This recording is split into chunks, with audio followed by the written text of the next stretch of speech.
তুমি কোন দূরনির গাবরের উপহি কুয়াশু তোমার না তুমি কুয়াশু তোমার গাবরের নাম কি তোমাকে বিচারি যাও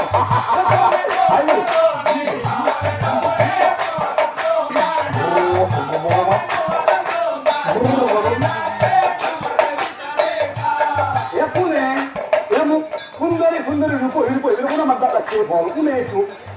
ও ভাই ওই ইমান এই বাহান্ন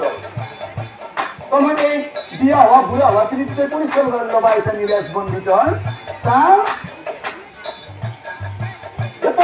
তিরি দেখি যদি লাগিছে তোর মুখ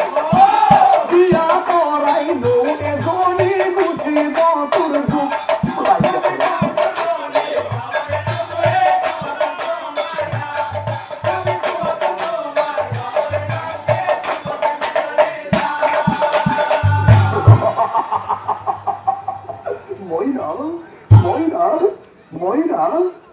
এইমাত্র যে কলা বিয়া করাই লও এজনী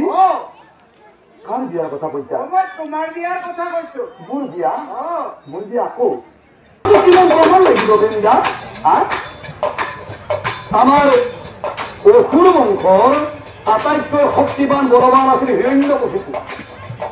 ব্ৰহ্মদেৱৰ পৰা তেখেতে এনেকুৱাকৈ বৰ লৈছিল তেখেতৰ বিনাশ নাছিল কিন্তু তোৰ সেই নাৰায়ণটোৱে কি কৰিছে তই জানো হিৰণ্যকশিপুৱে এনেকুৱাকে বৰ লৈছিল দিনত নমৰে ৰাতি নমৰে তোৰ নাৰায়ণে সন্ধ্যাকাল বাচি লৈছিল তই জানো কোনো অস্ত্ৰৰ আঘাতত তেখেতৰ বিনাশ নাছিল কিন্তু তোৰ সেই নাৰায়ণটোৱে নৃসিংহ ৰূপ লৈ নখেৰে হিয়া বিজাৰি নাৰী পেটুত কি অসহ্য তই নাৰায়ণক পূজা কৰ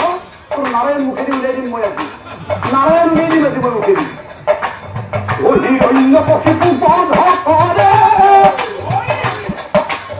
নৃসিংহৰূপ লৈ তই জানো আমাৰ দৈত্যবিলাকৰ ৰজা আছিল বলি ৰজা আৰু সেই বলি ৰজাক তোৰ সেই নাৰায়ণে বামনৰ ৰূপ ধৰি বলি কচৰা কৰে সেই নাৰায়ণ এই নাৰায়ণৰ ইংগিত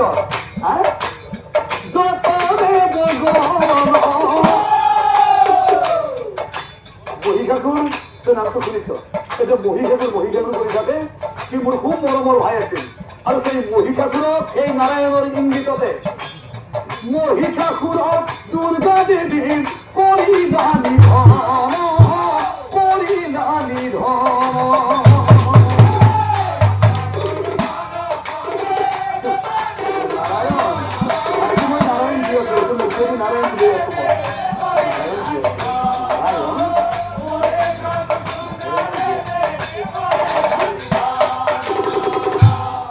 নাৰায়ণৰ বিষয়ে তোক কিমান প্ৰমাণ লাগিব কিমান উদাহৰণ লাগিব আমাৰ অসুৰ বংশত কিমান অপকাৰ কৰিছে তোক কিমান প্ৰমাণ লাগিব কিমান উদাহৰণ লাগিব বৃন্দা লিখনিৰ শেষ নাই কলমৰ আগত বৃন্দা হিৰণ্যকশিপু হিৰণ্যাক্ষ বলি ৰজা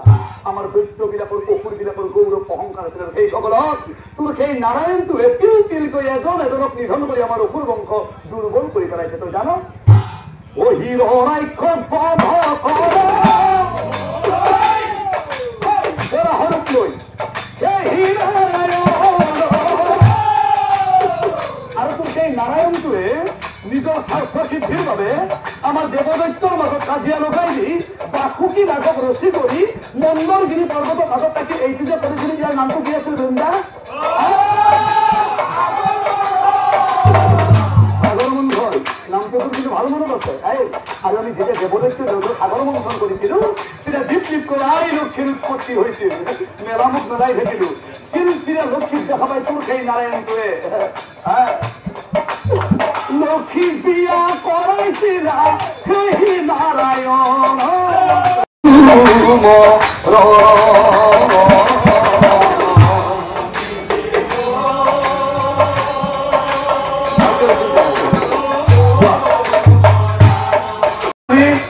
ইমান কম বয়সত বিয়া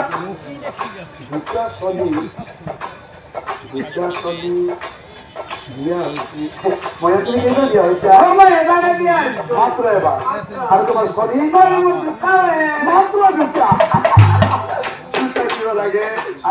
দুটা নহয় দুশ থাকিলেও কিন্তু আহে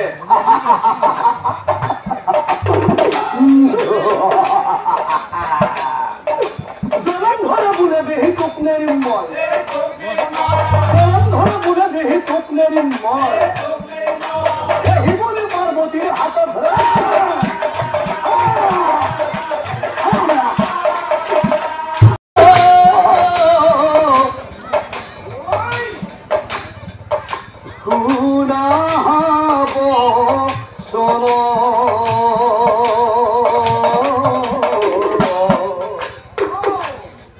বীরভদ্র তুমি অমর হয়ে যাও এই ত্রিভুবনত তোমার বধিব বলা কারো কপাল নাই কারো কলিজা নাই তুমি মুক্ত মনে বিচরণ করি পুরা বীরভদ্র আর আজির পরা তোমার নামটো বীরভদ্রর পরিবর্তে মই জলন্ধর করিয়ে পেলালো জলন্ধর নামেরে তুমি তিনি জগতত বিদিত হয়ে পড়িলা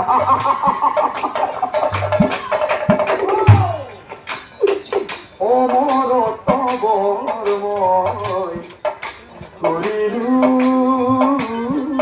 প্রদান ভুলিলু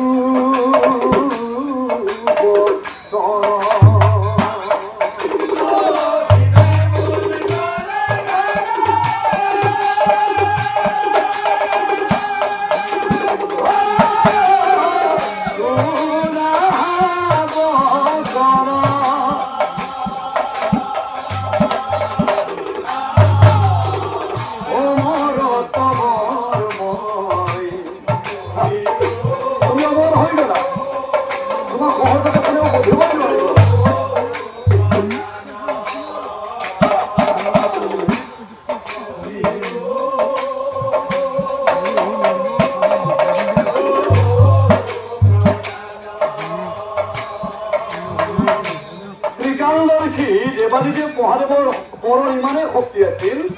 যে জলন্ধৰ অসুৰক অমৰত্ব বৰ প্ৰদান কৰাৰ লগে লগে জলন্ধৰ অসুৰ মহাদেৱতকৈ 2 যোজন ওখ হৈ গ'ল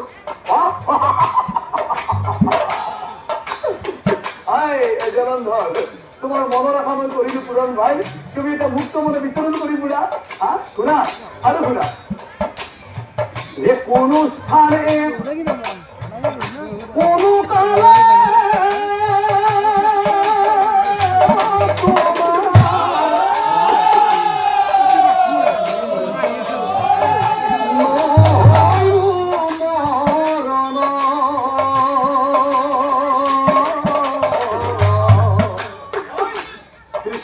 তোমার মরণ দিব